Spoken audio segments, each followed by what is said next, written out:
It's time for rapid fire.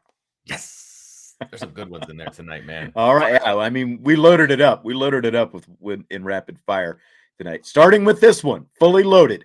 We've seen the video. I'm sure everyone has seen the video at this point. Tommy Rees. That's right. Tommy Rees yelling, "Do your effing job" at Drew Pyne in Saturday's win over Cal. And we should say this is a podcast, so we could actually say the word, and it's not like you or I are ever shy about, saying that if we decide we're going to say it. But we consider this a family show. So do you have a problem with Tommy Rees yelling, "Do your effing job" at Drew Pyne over the phone during the game, caught on NBC's cameras? Zero. I have zero problem with it. I had zero problem with it at the time because he was playing terribly. And I thought that the first couple of series, they were probably patting him on the back and patting him on the butt and saying, "Hey, we got to get going. We got to get going." That wasn't working. And so he laid into him. He absolutely laid into him. And I look, you have coached, I've coached, we've been coached, right? I've had a lot worse things said to me as a player, and I've probably said decently worse things to people as a coach. Never like at them as an insult, but I've definitely dropped some F-bombs. Do I look back on it and say that's probably not a great idea? Yes, but at the same time, I've done it. You're trying to light a fire under this kid, and it worked.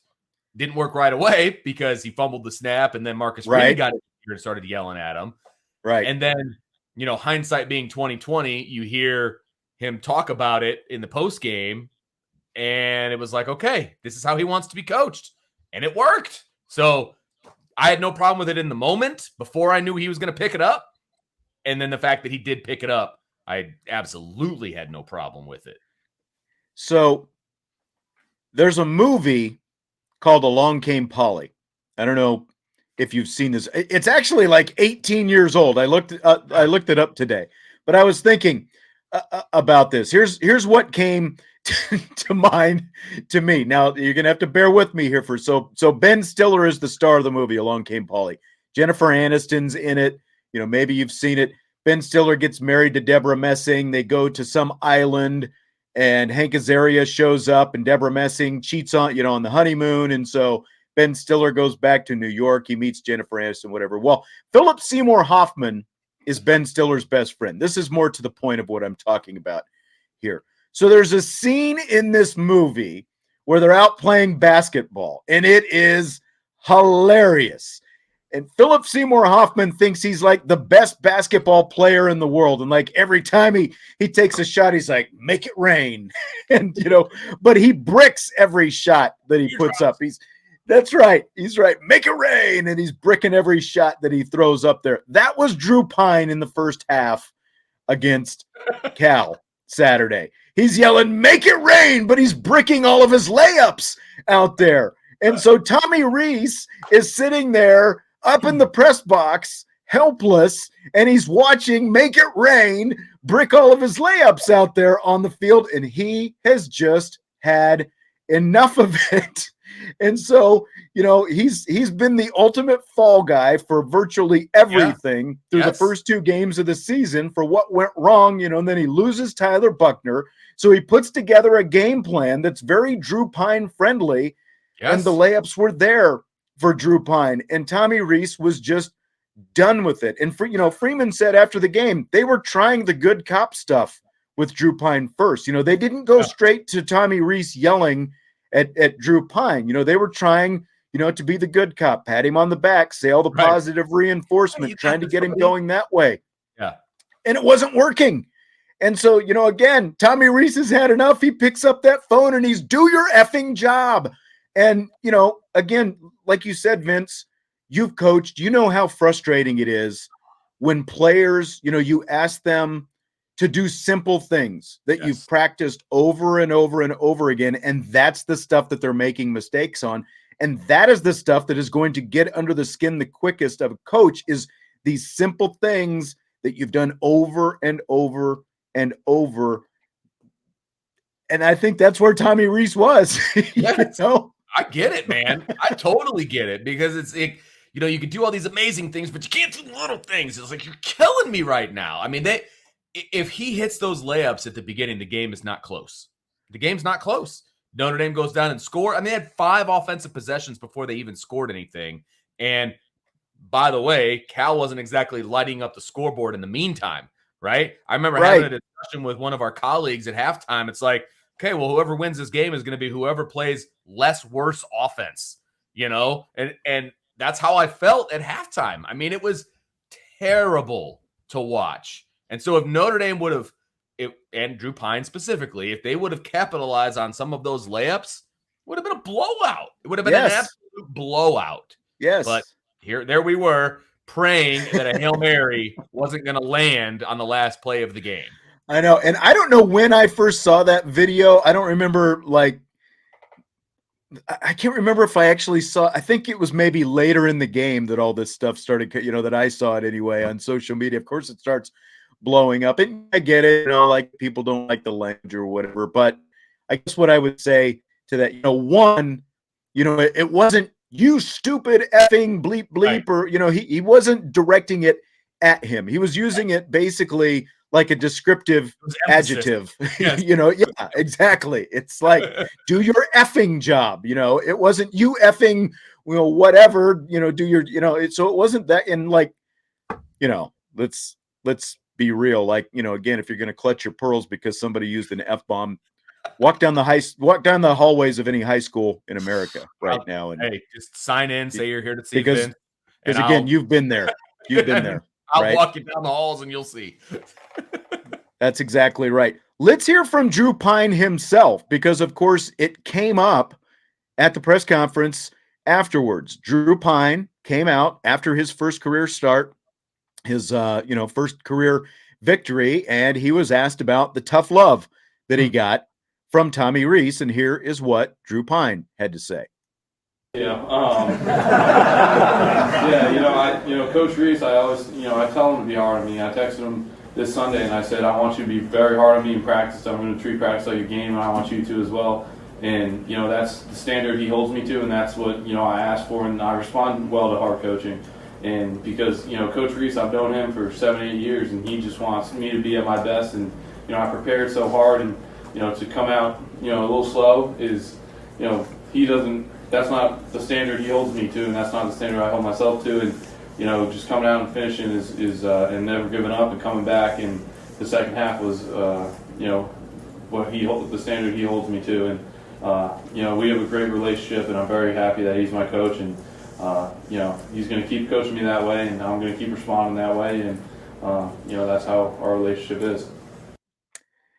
There you go. Drew Pyne saying, he's glad that Tommy Rees held him to the standard that he did. And if you couldn't hear that, I think I got kind of clipped there at the front. He had seen the video in the time, in the half an hour after the game ended, before he came in the press conference, he had seen the video himself. Drew Pyne. That's funny. I'm sure people texted it to him as soon as they saw it, and it was probably sitting there on his phone when he got back into the locker room, and he probably got a good laugh out of it, to be honest with you, because I would have. I mean, and again, do I have a problem with it? Zero problem with it. I guess if there was any blame to lay down, it'd be on NBC. What do you think Rees is telling him in that moment? Well, yeah, because they were joking at first, because before they showed that, they had showed Drew Pyne on the field, listening on the phone, and you could see kind of look on his face. Yeah. And I think Collinsworth said something like, I'd like to see, the other end of that conversation. And so they cut to the other end of the conversation. Yeah. And that's what you got. And, I mean, it is what it is. They have a camera up there. Tommy Rees knows there's a camera up there. I mean, he's just coaching, and I have no problem with that whatsoever. I would say for the people that are offended by it or whatever, well, and then that's on NBC. I have no problem with that being the coach relationship. And that's the other thing. Drew Pyne has been in the program. He's a junior, and Tommy Rees has been his coach the entire way. They know each other really, really, really well. And somebody said he's the poor man's Ian Book. Maybe he's a poor man's Tommy Rees, to be honest with you. I think there's more similarities to Tommy Rees than there are to Ian Book. Drew Pyne may be a little bit more mobile, but other than that, I think they're very, very similar. So I'm sure that they know how to talk to each other to get each other motivated. Right. Exactly. So what do you think Marcus Freeman's first win will be remembered for, Vince? Oh, my gosh. It honestly, I hate to say it, but it might be what we're just talking about. It might be the Tommy Rees screaming at Drew Pyne situation. It might be like I mean, that's 10 what the years from t-shirt now. was. Oh yeah, that was the that was the one where Tommy Rees was screaming at Drew Pyne. Yeah. I mean, either that or the green jerseys. I mean, those are the only two things that really stick out from that game, if I'm being honest. So I think it might be the Tommy Rees Drew Pyne conversation that they had. I think that's what I'm going to remember the most. That because I don't remember the first Brian Kelly win, if I'm being honest. I don't either. And but that's kind of what that was kind of my initial thought, basically along those lines. I think probably 10 years down the line, we'll probably even forget this, and it'll just be, probably. oh yeah, Marcus Freeman beat Cal in his first game. Right. He finally I got know his I was first at win. Brian Kelly's first win. I know I I was there, too. I was too. And I have no nothing- idea what it was. Like if Yeah. you asked me who it was against or any of that stuff, I would not remember. Yeah. So then maybe this will help me remember it or help me, have it stick out. I don't know. But That's right. You're right though. We need some Memorable t-shirts. We need, there's NIL, like Right. maybe Drew Pyne, needs a picture of himself, in that sideline shot holding the phone, and then, like thought bubble or whatever, do your effing job over the top of him. Cash in. You might as well. Right. Might as well. He can split it with Tommy Rees. The two of them can, go out to dinner together. Yep. So JD Bertrand's going to have to miss the first half of the game against North Carolina this week because he gets thrown out for targeting. Scale of 1 to 10, how stupid was it? Oh, 12, 15, 27. I mean, that was such a boneheaded play because not only it would have been less boneheaded if the ball was actually catchable and was anywhere near the receiver.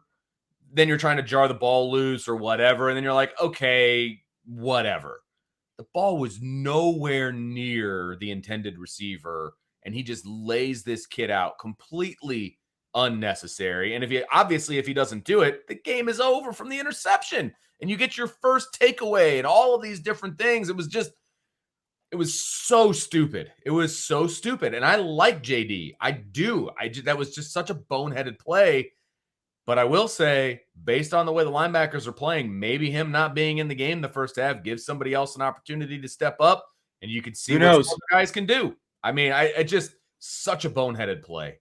I'll be curious to see what they do with the linebackers, and Jesse and I are going to kind of get into the linebackers more specifically on tomorrow's show. And there's I have some different thoughts. I've been pretty disappointed with this unit overall that I thought was going to be a really good unit. One guy in particular, but again, I'll save that for tomorrow. As for JD Bertrand, like watching it live and even seeing the replay initially, it didn't look horrible, but then like the more that you look at it, like I watched it about 3 or 4 times today, about an hour before I came on. And it's like, that was stupid because not only to everything that you talked about, the ball was way over his head, and JD Bertrand seemed to be able to see that it was way over his head. And the way he went about trying to tackle him, it wasn't like a good form tackle. He literally launched himself upwards, which is part of the targeting rule. You cannot launch yourself upwards. The crown of his helmet, even though he didn't like blow his head up, the crown of his helmet it was made contact and all that stuff. Yeah, it was just not a smart play at all, especially for a guy who's a captain.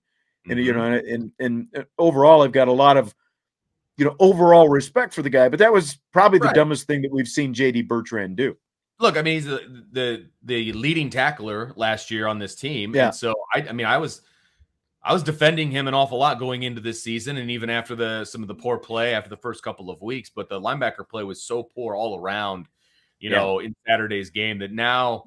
And again, I am not the type of person that's, get the next guy in, they got to be better, blah, blah, blah. Let's fire everybody. That's not usually my mantra. But at this point, there's a lot of young talent at linebacker, and I cannot imagine that they would be worse at this point. So why not? Why not?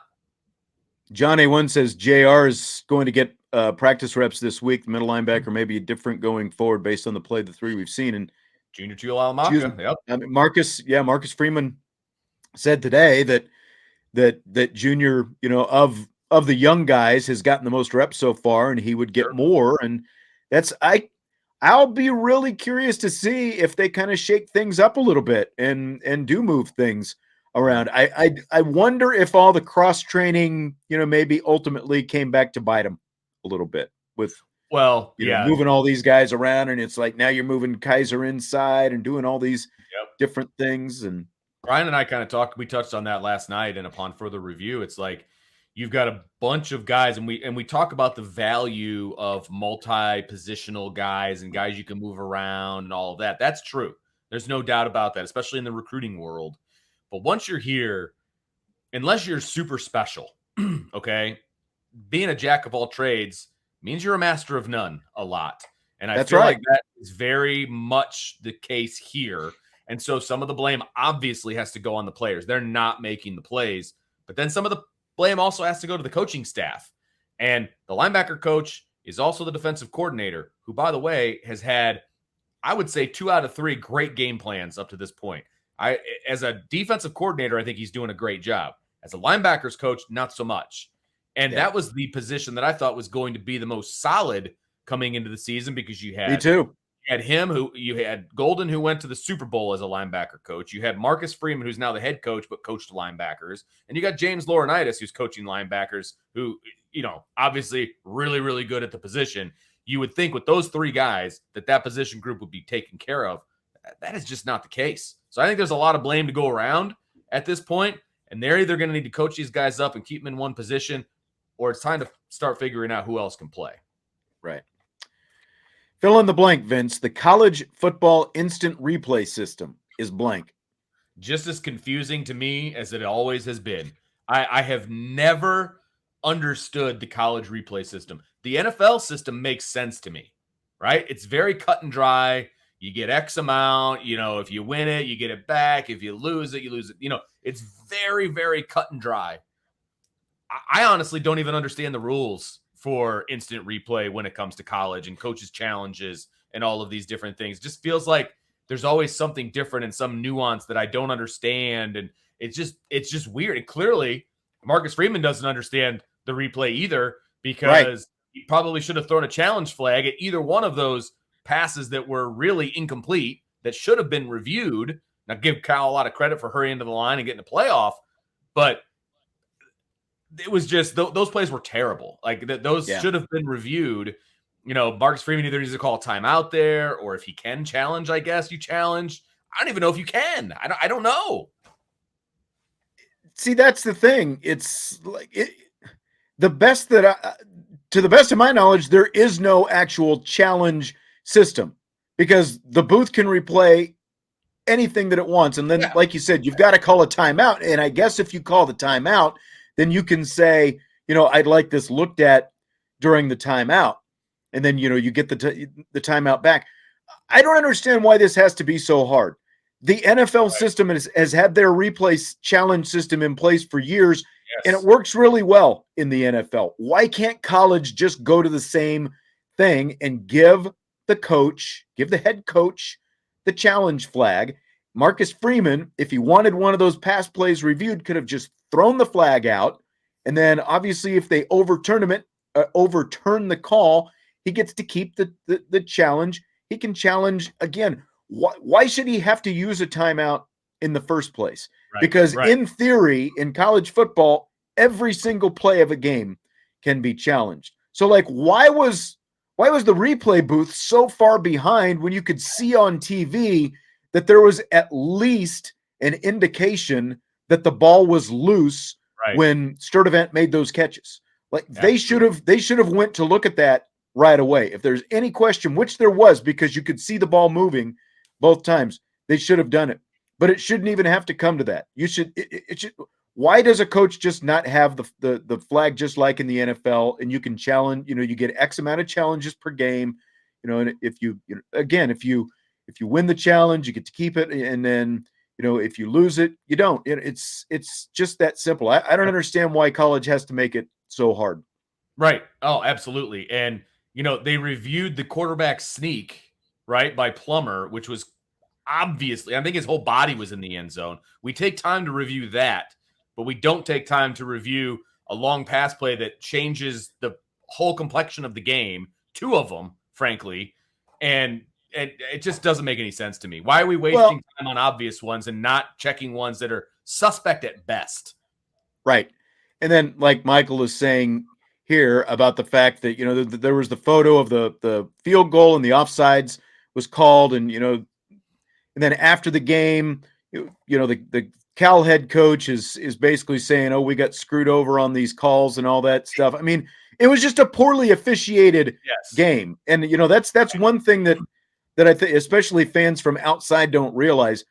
Everyone thinks that these are Notre Dame officials. They're almost always the officials of whatever the visiting team is. Correct. They come in from that conference. Yeah, that's right. They're not quote unquote Notre Dame officials. And like, if you look historically, like you can look back where Notre Dame has gotten jobbed plenty of times at home, and it feels like the officials are out to get Notre Dame just as much. And again, this is just another example of that. There were poor calls on both sides. Absolutely. In that game, so blaming the officials for any of this is just poor form. If you're talking about, because I beyond just the head coach, I saw other people saying, oh well, those officials clearly wanted Notre Dame to win this game, and it's like, again, like, did you look at either one of those pass plays that should have been reviewed, but neither one of them right. And there was one blatant hold at one point around the edge on one of the touchdowns, I want to say. I mean, they're blatant issues that were not called that against Notre Dame, right? That would have helped them. And yes, the most obvious one that you can look back on is the offsides on the field goal. I don't know what they were looking at there. Right. Now, was that the difference in the game? It was definitely a momentum. Unless someone was lined up in the neutral zone, because none of the photos, they're from an off angle. None of them are right down the line. If someone was lined up in the neutral zone, I don't know. But then I also heard, like they said, number 50, and number 50 wasn't on the field. But again, if you don't have a photo right down that line of scrimmage, good point. That's where the line judge is. I mean, he's right down. And if the kid's head is even hanging over the football by this much, then you're lined up in the neutral zone and you're offsides. And that's why the call wasn't made until after the play was over, because that's how that penalty is called. So, look, and that's even they asked Terry McCauley, the rules analyst, after that, and he said, well, I don't have a good angle of it because of the angle that they were using when they didn't have a camera shot right down the line. Chalk one up to NBC. Yep, that's right. Another great job. That's right. Fill in the blank, Vince. It is blank that Frank Reich's Indianapolis Colts have lost to the Jacksonville Jaguars in each of the last 5 years. I saw a stat that I believe the Colts are 0-8 in Jacksonville the past 8 times that they've traveled down there. Amazing. 0-8. Like, is Jacksonville really that? I mean, it doesn't seem to be a problem for any other team. So I just don't understand why the Colts keep losing to the Jags. I know. And I mean, they made Trevor Lawrence look like a Pro Bowl MVP type player. Now, is he really good? Yeah, he's a good player, but I mean, he's not as good as the Colts made him look on Sunday. I'll tell you what, that was a hard game to watch. It just was. And I guess I got to answer your question specifically. So it's ridiculous that Frank Reich's Indianapolis Colts have lost to the Jacksonville Jaguars in each of the last 5 seasons. It's ridiculous because, again, no other NFL team seems to have a problem going down into Jacksonville and just whooping on the They've Jags. had the number 1 pick two different times in that stretch. Right, exactly. And the Colts have been down there with everything on the line last year. You win, you're in the playoff. You lose, you're out. And they got smoke showed last year. Well, it was the quarterback's fault. We're going to ship him off to Washington, and we're going to bring in Matt Ryan. Matt Ryan looked pretty pedestrian yesterday as well. So I don't know what it is, if they're putting something in the Gatorade down there or what, but Colts just look really, really bad down in Jacksonville. And it's like 3 different coaches, Doug Marrone, Doug Peterson this year, and then last year, it wasn't even Urban Meyer that he lost to. It was the freaking interim coach, Darrell Bevell.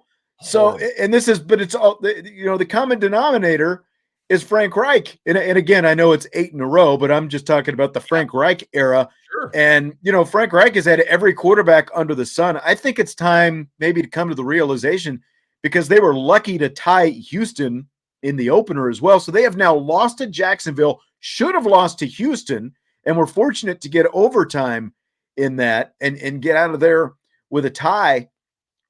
Frank Reich is the one who advocated for getting Carson Wentz in last year. So he's lost to 3 different coaches with 18 different quarterbacks. And I think Chris Ballard's a pretty good general manager, but I think you've really got to call into question whether or not Frank Reich is a good head coach at this point right now. If you're consistently losing to basically the worst team in the NFL during that stretch. Yeah. Well, and look, I'm not a huge Colts fan. I mean, I'm unabashedly, I'm a Bears fan. They looked like crap last night too. But at the same time, one of my buddies is a Colts fan. And he's like, man, Sean Payton's unemployed right now as a football player. They better be on the horn with him yesterday to see if he's got any interest in coming to Indianapolis, because I do think there's talent in Indianapolis. And, the NFL window of, playoffs and Super Bowl and all of that stuff, it's not super long generally. And I think the Colts are kind of in that window. And the common denominator right now is the head coach. And I like Frank Reich. I do like him, when I hear him talk and all those different things. I think he's a good person. Yeah, I think he's a good person. Something's not working, man. And I'll tell you what, NFL coaches have been fired for a heck of a lot less at this point. So, yeah, I'd be like, how much is it going to take to get you into Indianapolis, Coach Payton? Yeah. And there's a lot of good people who are not good head coaches. And, there's also Urban Meyer, who, not point. necessarily the best person, wasn't a good NFL coach, but he's a great college coach. And, of course, he's in demand in Lincoln, Nebraska right now. Last question for tonight, Vince. There's a reboot of the 90s TV series Quantum Leap that debuts tonight. Now, you and I, both really big fans of the original Quantum Leap. Will you be watching the reboot tonight? I will watch it because I'm such a huge fan of the original. Like, I can't be that guy who's like, oh, there's no way they can do anything better. This is the best series ever. I'm not. But I really like the concept as well as the execution of the original series. And I love Scott Bakula. Like, that's where I kind of, started following his career, was because of that show, etc. I don't know what to think about this one. There's no Al, there's no Scott Bakula. Obviously the players are a little bit different. So I'm curious as to see how they go about it. So I'll definitely watch tonight, but I don't know if I'm going to feel the same way. I just don't see it coming, but I'll definitely watch because there's a lack of good TV out right now. So I do want to watch it. I'll set the DVR. I'll give it a shot. I was reading some stuff. This is a continuation of the original. It's literally set, I guess, 30 years later. So they are working under the operation that the original Sam, did, was sort of the forerunner of the time travel project. But remember Scott Bakula never got back. At the end of things, he was still lost bouncing around in time. Yeah, that's right, Sean. Like, see, that's the other thing. I'm a guy that needs answers. Okay, I need answers. Like the end of Castaway, for example, where Tom Hanks doesn't know if he's gonna go. He's at the crossroads. Yeah, he's at the crossroads, and they just pan out, and then you see the credits. I was like, no, I know. Tell me how it is. Like that. I need answers, man. And so I hope they kind of put a bow on the original series as they launch into the new one. And so I guess there was talk about Bakula, being involved. He didn't want to be involved. I'll be curious, like, if this lasts 2 or 3 seasons, if maybe like this new guy and Scott Bakula, like bounce into the same episode at some point. I think that would be kind of cool, if something like that happened. But so it's like a completely new avatar and, the whole thing. One thing, I don't know if you saw this preview. I did, and I'm very curious. I know where you're going with this. Joe Montana. Is that what you're talking about? He looks into a mirror and he's Joe Montana in a San Francisco 49ers uniform. And so that's what really piqued my interest in this whole thing. And look, it was the 80s, right? When the show was on in the first place. And so the special effects are 80s special effects, right? I mean, with the mirrors, all that stuff. they showed a young Joe Montana in the mirror. Like, so obviously the special effects are going to be 1,000 times better. So, I mean, that does intrigue me a little bit as well. But if they're going to be going into famous people, I mean, maybe the Cowboys win that game, Sean. Maybe that's what happens. I don't know. That would be awesome. That would be awesome if D.D. Lewis actually got to Joe Montana, or if Everson Walls actually broke up the catch in the end zone before Dwight Clark made the catch. That would be awesome. I mean, you got to set right what went wrong, right? That's all I'm saying. So, yeah. So I don't know. I'll give it a shot. I'll set the DVR. I'll see what happens. I don't have really, really high expectations for it, but I'll at least give it a shot. I mean, they're putting up against Monday Night Football. So I wonder how much faith NBC actually has. That's a good point. That's a great point. That's going to be rough. My favorite episode from the original was when the JFK assassination with the Lee Harvey Oswald and all that. Do you remember that? He kind of starts to think like him and act like him. And then you see him about to pull the trigger and then he jumps into the Secret Service agent. Like that one was almost creepy, to be honest with you. And that was a fun one. I personally like when he jumped back into himself as a high school kid on the farm in Indiana, and he gets to go back that's right. basketball and hits the game-winning shot, and then all of a sudden he jumps into his brother's buddy and he saves his life in Vietnam. See, now we're going down a hole here, but yeah, I love that show. I love that show, and so I don't think there's any way this can hold up, but we'll see. Yeah, I don't either. We'll have to talk about someone I think got in late, and they were asking how many touches Chris Tyree had. 22 total touches for 108 total yards that he had. And yes, he had a very, very good game. So, all right, well, Vince, that's going to do it for tonight. Set your DVR, watch Quantum Leap. We'll probably have to have a review on Wednesday if we have a chance to watch it by then. If not, we'll do it by next week. But have a great night. Everybody else have a great night as well. And we will be back here, of course, once again tomorrow. Don't forget, hit the like button, rate, review, subscribe, all that good stuff. Vince, there was a lot of speculation on what jersey Vince was wearing. He's got his David Ross World Series champion Chicago Cubs jersey on tonight. Yep. It was Jersey Day at school, so I had to represent. All right. Good stuff. All right. We will talk to you tomorrow. IB Nation Sports Talk.